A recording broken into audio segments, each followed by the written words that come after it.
राजा विक्रम सिन्हा अपने राज्य के साहसी और बुद्धिमान शासक थे। उनकी वीरता की चर्चाएं दूर दूर तक फैली थीं, परंतु उनका हृदय एक वेश्या कामिनी के प्रेम में बंधा हुआ था। कामिनी अत्यंत आकर्षक और चतुर महिला थी और हर दिन राजा को अपनी सुंदरता व मोहक बातों से प्रभावित करती थी। राजा विक्रम सिंह कामिनी के प्रेम में इतने डूब चुके थे कि राज्य की कई महत्वपूर्ण जिम्मेदारियां अनदेखी करने लगे थे। कामिनी की मोहकता राजा को हर दिन अपने पास खींचती और वह उसे इतना मोहित कर देती कि वह उसकी हर बात मान लेते।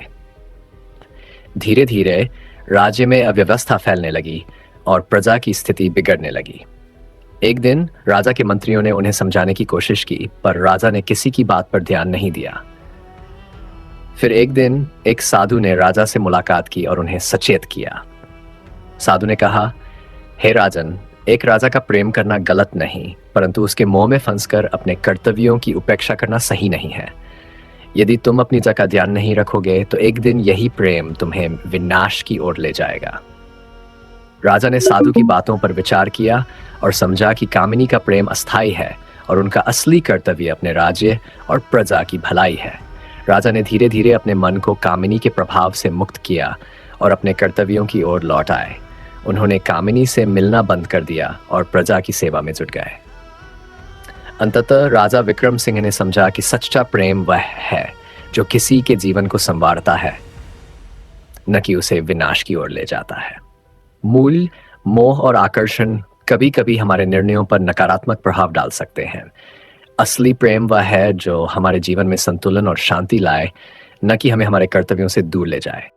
राजा विक्रम सिंह को समझने में समय लगा, परंतु कामिनी की मोहिनी के प्रभाव से धीरे धीरे वह बाहर निकलने लगे।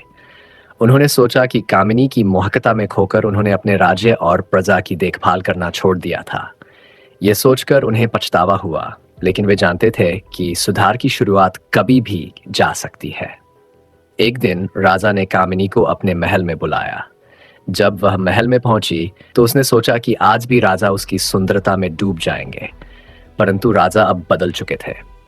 उन्होंने कामिनी से कहा, तुम्हारी सुंदरता और चतुराई ने मुझे कुछ समय के लिए मोहित कर दिया था, लेकिन अब मैं समझ गया हूं कि मेरा असली कर्तव्य अपनी प्रजा के प्रति है। एक राजा का प्रेम उसकी प्रजा और राज्य के प्रति होता है। कामिनी ने राजा की बातों को सुनकर महसूस किया कि उसकी मोहिनी का जादू अब खत्म हो चुका है। उसने राजा से पूछा, हे राजन, क्या आपने मुझसे प्रेम नहीं किया? राजा ने उत्तर दिया, प्रेम किया, परंतु वह प्रेम मेरे कर्तव्यों से ऊपर नहीं हो सकता। तुमने मुझे अपने मोह में बांधा, पर मैं समझ गया हूं कि असली प्रेम वह है जो किसी को ऊंचाई पर ले जाए, न कि नीचे गिराए। कामिनी ने राजा की बातों को सुनकर अपनी भूल स्वीकार की और उन्हें आशीर्वाद दिया। उसने कहा, राजन, मैं आपके निर्णय का सम्मान करती हूँ। सच्चेम का अर्थ बलिदान है और आज आपने मुझे सिखाया कि सच्चा प्रेम केवल शारीरिक आकर्षण नहीं, बल्कि सच्चे कर्तव्य और जिम्मेदारी से जुड़ा होता है। राजा विक्रम सिंह ने अपने राज्य में फिर से न्याय और शांति की स्थापना की। उनके इस बदलाव को देखकर प्रजा में खुशी की लहर दौड़ गई। उन्होंने अपनी प्रजा की भलाई के लिए कई योजनाएं चलाई और अपने कर्तव्यों का पालन पूरी ईमानदारी से किया। ये कहानी हमें सिखाती है कि जीवन में क्षणिक सुख और आकर्षण की बजाय स्थायी प्रेम और जिम्मेदारियों को महत्व देना चाहिए।